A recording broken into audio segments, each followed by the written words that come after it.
നമസ്കാരം. ജനുമാഷാണ്. മലയാളം പഠിക്കാം. 10-10 ഭാഗം നമ്പർ 14ലേക്ക് ഏവർക്കും സ്വാഗതം. ചോദ്യം 1.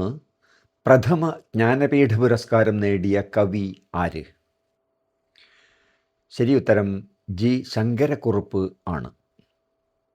ശങ്കരക്കുറുപ്പ് 965 ജ്ഞാനപീഠ പുരസ്കാരം നേടുന്നത്. ഇന്ത്യയിൽ സാഹിത്യത്തിന് ലഭിക്കുന്ന ഈ പരമോന്നത ബഹുമതി നേടിയ 6 മലയാളികൾ നമുക്കുണ്ട്. 65 G Sankara Kurup, 80 S K Pottekkatt, 84 Thakazhi Sivasankara Pillai, 95 M T Vasudevan Nair, 2007 O N V Kurup, 2019 Akkitham Achuthan Namboothiri. പ്രശസ്ത ഹിന്ദി കവിയായ വിനോദ് കുമാർ ശുക്ലയാണ് 2024 ജ്ഞാനപീഠ പുരസ്കാരം നേടിയത്. ഓടക്കുഴൽ അവാർഡ് നൽകുന്നത് എന്ന് എന്ന രണ്ടാമത്തെ ചോദ്യത്തിൻ്റെ ശരി ഉത്തരം ഫെബ്രുവരി 2 ആണ്. ജി ശങ്കരക്കുറുപ്പിൻ്റെ ഓർമ്മ ദിനമാണ് ഫെബ്രുവരി 2. ജ്ഞാനപീഠ പുരസ്കാരം ലഭിച്ചതിൻ്റെ സന്തോഷം എന്ന രീതിയിൽ ജി ശങ്കരക്കുറുപ്പ് നീക്കിവെച്ച തുകയിൽ നിന്നാണ് ഗുരുവായൂരപ്പൻ ട്രസ്റ്റ് എല്ലാ വർഷവും ഓടക്കുഴൽ അവാർഡ് നൽകുന്നത്. ശ്രീ ഇ പി രാജഗോപാലൻ്റെ ഉൾക്കഥ എന്ന നിരൂപണ ഗ്രന്ഥത്തിനാണ് 2026 ഓടക്കുഴൽ അവാർഡ് ലഭിച്ചിട്ടുള്ളത്. കാലമൻ ശിരസിങ്കലണീക്കയായി മുല്ലമാല ഭാലത്തിൽ ചേർത്തു കഴിഞ്ഞു വരക്കുറി. പ്രഖ്യാതമായ ഈ വരികൾ ഏത് കവിതയിലുള്ളതാണ് എന്നതാണ് മൂന്നാമത്തെ ചോദ്യം. ശരി ഉത്തരം എൻ്റെ വേളി ആണ്.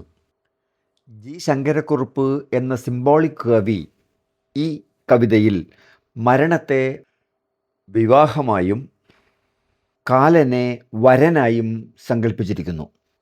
ജീവാത്മാവിൻ്റെയും പരമാത്മാവിൻ്റെയും ബന്ധം ജി ശങ്കരക്കുറുപ്പിൻ്റെ ഏത് കവിതയിലാണ് ആവിഷ്കരിച്ചിരിക്കുന്നത്? എൻ്റെ വേളി, അഴിമുഖത്ത്, സൂര്യകാന്തി, ഭൃംഗഗീതി എന്നീ കവിതകളിൽ ശരി ഉത്തരം സൂര്യകാന്തി ആണ്.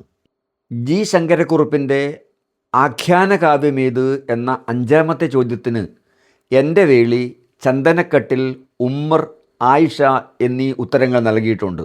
ശരി ഉത്തരം ചന്ദനക്കട്ടിൽ ആണ്. എൻ്റെ വേളിയും ശങ്കരക്കുറുപ്പിൻ്റേത് തന്നെയാണ്.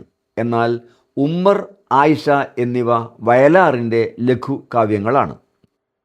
ആറാമത്തെ ചോദ്യം ഓർമ്മയുടെ ഓളങ്ങളിൽ ആരുടെ ആത്മകഥയാണ് എന്നതാണ്. ശരി ഉത്തരം ജി ശങ്കരക്കുറുപ്പ് ആണ്.